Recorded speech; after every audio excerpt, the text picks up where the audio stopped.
இங்கு காற்று வீசவில்லை, ஆனால் அங்கு இது எப்படி நடக்கும்? இது என்ன புதுமை, இயற்கை மாறுது, கண்களில் காண்பது உண்மை தானோ? அனுமன் அறையில் நடப்பது என்ன, இயற்கை நடத்தும் நாடகம் தானோ? வாலியின் மனதில் வஞ்சகம் நீதியோ, அஞ்செழுத்தானவள் ஆடும் ஆட்டமோ? அனுமனுக்குள்ளேயே என் வகை சித்துக்கள். அவன் தன்னுடைய ஆள் மனதிற்குள் நுழைந்து அதை தேட வேண்டும். அவனுக்கு கிடைத்த வரம் அவன் எதிர்காலத்தின் ஆதாரம். இது இறைவன் எழுதிய எழுத்து. மாருதியை பற்றிய விஷயங்களை வெளியில் சொல்லாமல் ரகசியமாக வைத்ததற்கு மிக்க நன்றி. இனி நம்முடைய நட்பில் என்றும் சதி என்ற வார்த்தைக்கே இடமில்லை. என்னை முழுமையாக நம்பலாம். நீங்கள் மாருதியை என் பயிற்சி கூடத்திற்கு அழைத்து வாருங்களேன். வானர நியதி என்னவென்பதை புரிய வைக்க வேண்டும். உங்கள் விருப்பம். மாருதி, கூண்டுக்குள் இருக்கும் வரையில்தான் உனக்கு பாதுகாப்பு. வெளியில் வந்துவிட்டால் மரணம் நிச்சயம். எல்லோருடைய ஆசையும் எனக்கு பெரும் பலத்தை கொடுத்து விட்டது. நீ எவ்வளவுதான் சக்திகளை பெற்ற பலசாலியானாலும் இந்த அம்மாவை பொறுத்தவரை நீ என்றுமே செல்ல பிள்ளை. அவன் சோதனைக்குட்படுத்தப்படுவானா? அவசியம் உமா. சாதாரண தங்கமே ஆபரணமாவதற்கு முன்னால் எத்தனையோ சோதனைகளை எதிர்கொள்ள வேண்டியுள்ளது. அப்படி இருக்கும் பொழுது அவன் வரக்கூடிய இந்த காலம் பொற்காலம் உமா. சோதனைக்கு உட்படத்தான் வேண்டும். இவர்கள் அளித்த சக்திகள் அனைத்தும் உனக்குள் தான் இருக்கும். தகுந்த நேரம் வரும் பொழுது உனக்குள் இருக்கும் சக்திகளை நீதான் தேடி எடுக்க வேண்டும். எல்லாவற்றையும் மிகவும் சுலபமாக சொல்லிவிட்டீர்கள். அவைகளில் எனக்கு ஒன்று மட்டும் தான் புரியவில்லை. அந்த சக்திகளை அடையும் வழிதான் தெரியவில்லை. உனக்கு வழங்கிய ஆசி இருட்டில் ஒளியை ஏற்படுத்துவது போல ஆகும். தகுந்த நேரத்தில் அந்த ஒளிதான் உனக்கு சரியான பாதையை காட்டும். நாம் உண்மையாக அடுத்தவர்களுக்கு உதவி செய்ய வேண்டும் என்று நினைத்தால் மூடப்பட்டிருக்கும் என் வகை சித்துக்களின் கதவு திறந்துவிடும். எவ்வளவு வயதானவர், எவ்வளவு சுமைகளை சுமந்து வருகிறார். இவருக்கு தான் உதவ வேண்டும். அதை கொடுங்கள், நான் உங்களுக்கு உதவி செய்கிறேன். என்னால் தான் பறக்க முடியுமே, அதையே செய்து விடலாம். இந்த வருங்கள், இதை நீங்களே வைத்துக் கொள்ளுங்கள்.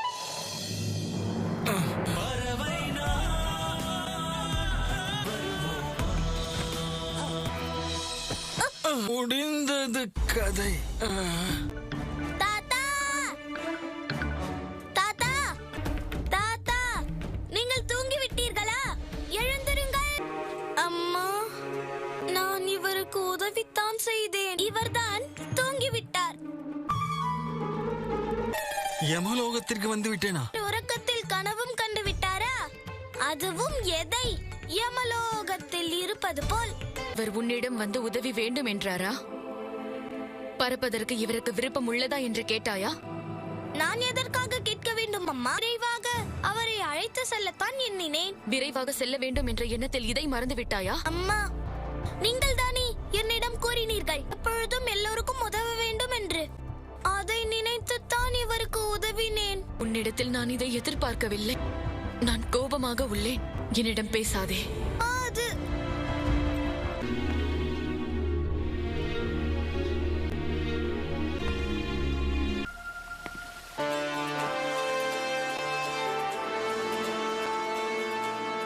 மாருதி, மகனின் முகம் வாடி இருக்கிறது. அறியாமல் நான் செய்த சிறிய தவறுக்கு அம்மா என்னிடம் இனி பேசவே மாட்டேன் என்று கூறிவிட்டார்கள்.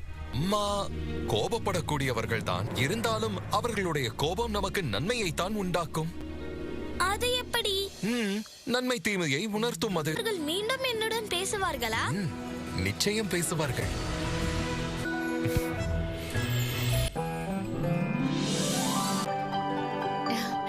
இந்த ராகம் உன் அம்மா விரும்பி கேட்கக்கூடியது. இது மிகவும் கடினமானது. உனக்கு வாசிக்க ஆசையா?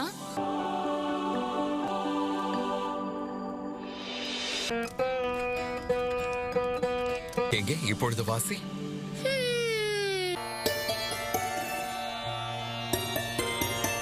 பிள்ளை நான் அம்மா, பிழை ஒன்றும் அறியேனே.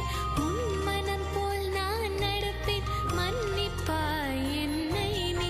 உன் செல்லம் உன் பிள்ளை, என்னை நீ மன்னிப்பாய். பேசிடவே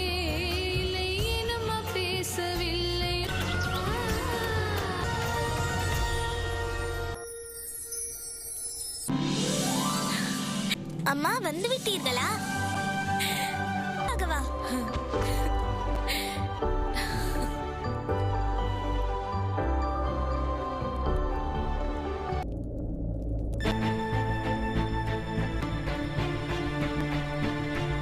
இளவரசர் வாலி புதிதாக திறக்கும் ஆயுத பயிற்சி சாலையின் திறப்பு விழாவிற்கு அழைப்பிதழை அனுப்பியிருக்கிறார். என்னுடன் நம் மாருதியையும் அழைத்து செல்ல போகிறேன்.